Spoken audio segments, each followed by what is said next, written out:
Good morning students, welcome back to the online class. So today we are going to start this new poem. Its name is Abu Ben Adhem. Okay, so first we'll discuss something about the title. So the title is the name of an Islamic saint. ये एक Islamic saint का नाम है जिनका actual name था वली, but इस poem में उनको नेम क्या दिया गया है, अबू बेन अधम. ओके, और ये पोएम क्या है, ये एक poem, this is a form of parable. Okay, now what is the meaning of parable? The parable is a thing that give moral or spiritual lessons that are given by Jesus in Gospels. Okay, so this poem is written by Leigh Hunt. So this is a very short poem and we'll be soon completed. Okay, in one class only. Okay, so let's get started. Now first line में यहाँ एक blessing दी गई है, Abou Ben Adhem may his tribe increase. Now Leigh Hunt has a huge respect for this Islamic saint. Okay, so in the very first line of the poem he is saying that may his tribe increase. अब इसका मतलब है जैसे हम लोग जुग जुग जियो और इस टाइप के जो आशीर्वाद देते हैं, तो ये उसी टाइप की एक ब्लेसिंग है कि आपकी ट्राइब हमेशा बढ़ती रहे. ओके, अबू बेन अधम अवोक one night from a deep dream of peace. अब यहाँ पे हम लोग देख सकते हैं कि यहाँ पे दो तरीके के लिटरेरी डिवाइस का यूज किया गया है. Okay, so in the very first line there is not a complete meaning and the line is already ended. जब यहाँ पे कंप्लीट मीनिंग नहीं होता है और फर्स्ट लाइन का ही मीनिंग, मतलब first line is continuing in the second line ना, so there is a use of enjambment. Okay, यहाँ पे इंजैम्बमेंट का यूज हुआ है. और next is deep dream, same consonants, that means alliteration. Okay, so Abu Ben Adhem may his tribe increase awoke one night from a deep dream of peace. और एक दिन ये बहुत deep dream of peace से उठते हैं. Okay, and saw within the moonlight in his room, और देखते हैं कि इनके रूम में मून लाइट आ रही है और उसमें क्या है, make it rich and like a lily in bloom. और उनका रूम कैसे हो गया, फिल्ड विथ वाइट लाइट, क्योंकि मून की वाइट कलर की लाइट होती है. ओके, और उनका रूम बहुत ब्राइट और ब्यूटीफुल दिख रहा है due to that light. And like a lily in bloom, और लिली जो फ्लावर होता है वो वाइट कलर के होते हैं, तो उनका रूम ऐसा लग रहा है जैसे कोई वाइट कलर की लिली खिल रही हो, ब्लूम कर रही हो. Okay, and he what he sees in his room an angel writing on a book of gold. अब एक एंजल को वो देखते हैं कि वो उनके रूम में बैठे हुए हैं और वो एक बुक में लिख रहे हैं जो बुक गोल्ड की है. Okay, so why the poet has used the word gold to make it look divine and precious. Okay, कि एक जो वो नॉर्मल किसी बुक में नहीं लिख रहे, वो एंजल है तो वो सोने की बुक में लिख रहे हैं, जो कि कैसी लग रही है, एकदम डिवाइन, एकदम प्रेशियस लग रही है. Exceeding peace and made Ben Adhem bold. अब वो कोई भी नॉर्मल इंसान रहेगा और अगर वो आधी नींद से उठ के देखता है that there is somebody sitting in my room and writing something in a book, तो वो डर जाएगा नॉर्मली. बट ये बहुत मतलब बहुत ही सेटिस्फाइड, एक सेंट थे, बहुत ही सेटिस्फाइड, बहुत ही बोलते ना पहुंचे हुए साधु जिन्होंने पीस को प्राप्त कर लिया है अपनी जिंदगी में, तो उस टाइप के थे. तो जैसे डीप ड्रीम यहाँ पे लिखा है, तो डीप ड्रीम क्या सिग्निफाई कर रहा है कि वो अपनी जिंदगी में बहुत सेटिस्फाइड है, तभी उनको इतनी चैन की नींद आती है और उनको डीप ड्रीम्स आते हैं. ओके, सो एक्सीडिंग पीस, उनके अंदर इतना पीस था ना, had made Ben Adhem bold. लेकिन मतलब वो पीस की वजह से वो डरे नहीं, इनफैक्ट वो और बोल्ड हो गए. And to the presence in the room he said, और जो उनके रूम में प्रेजेंट थे उनसे वो क्या कहते हैं, व्हाट राइटस्ट दाउ. मतलब अगर हम होंगे तो हम डर जाएंगे. ओके, लेकिन वो उनसे पूछते कि what are you writing. The vision raised his head, और जो विजन रहते हैं ना, जो उस रूम में एंजल प्रेजेंट है, वो अपना सिर हल्का सा रेज करते हैं बुक से.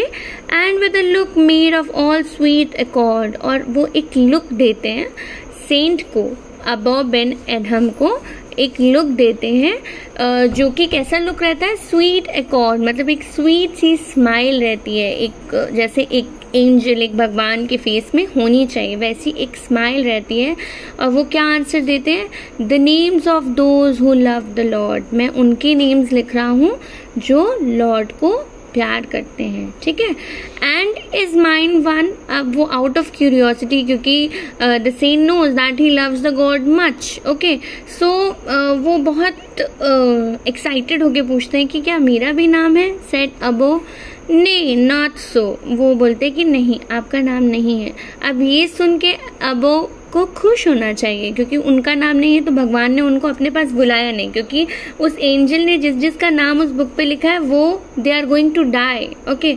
लेकिन वो दुखी होते हैं उल्टा, क्योंकि ये उनके लिए एक अचीवमेंट होती कि गॉड ने उनका नाम सजेस्ट किया और उन्होंने अपने पास उसको बुला लिया। रिप्लाइड द एंजल, ने not so.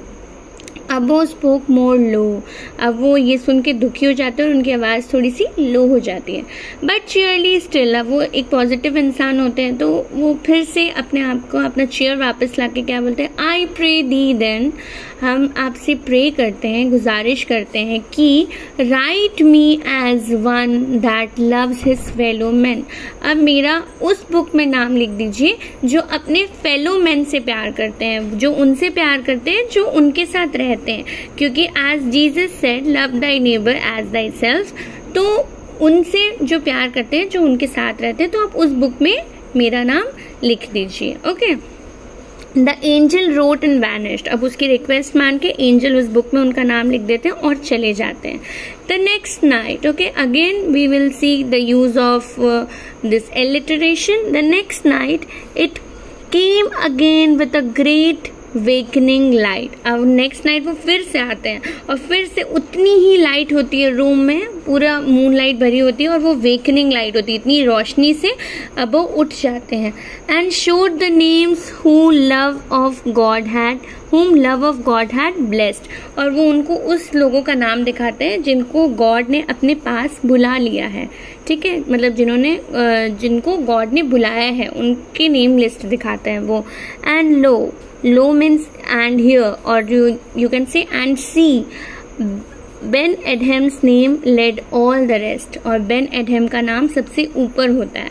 So this is the blessing for Ben Adhem, कि उन्होंने मतलब उनको गॉड ने बुलाया है। तो इस स्टोरी को आप ऐसा भी कह सकते हो कि this is a story of a blessed death, okay, कि भगवान ने खुद डेथ दी है उनको, और इतनी पीसफुल डेथ है ये कि बिना किसी पेन के वो डेथ हो जा रही है और वो सीधा भगवान के पास स्वर्ग में जा रहे हैं, okay. So this story has two themes, एक थीम है people can best express love for God by simply loving their fellow human beings, क्योंकि पहले जब अबो बेन एडम बोलते हैं कि मेरा उस बुक में नाम लिख दो, मतलब मेरा इस बुक में नाम है क्या कि मैं गॉड को प्यार करता हूँ, तो उन्होंने कहा नहीं। लेकिन जब वो अपना नाम लिखवाते हैं उस बुक में जिस बुक में वो अपने फेलो मैन को प्यार करते हैं, तो गॉड तुरंत अपने पास उनको बुला लेते हैं और उनको एक पीसफुल डेथ का गिफ्ट देते हैं, okay. So next theme is the poem ultimately argues that love of humankind is love of God because people are God's creation. So these are the two themes, and here is the poetic devices of this poem, okay. So alliteration, we discussed about that. Enjambment, we also discussed about that. Imagery, there is a lot of imagery, the book of gold, the moonlight coming to the room, बहुत सारी imaginations आपको देती है ये। जब आप ये book मतलब पोएम को अच्छे से पढ़ोगे तो आपके दिमाग में बहुत चीज़ें इमेजिन करोगे आप कि वो कैसे सोए होंगे, कैसे वो एंजल लिख रहा होगा, okay. So lots of imagery. Simile है यहाँ पे, जैसे like the lily is blooming, when we use like or as it comes as simile, okay.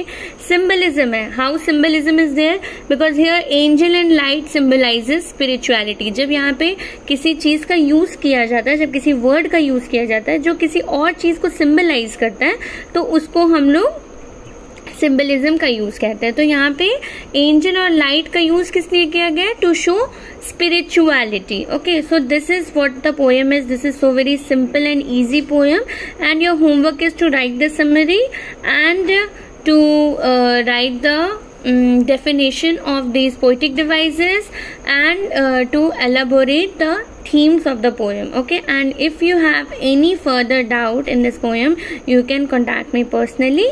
Thank you.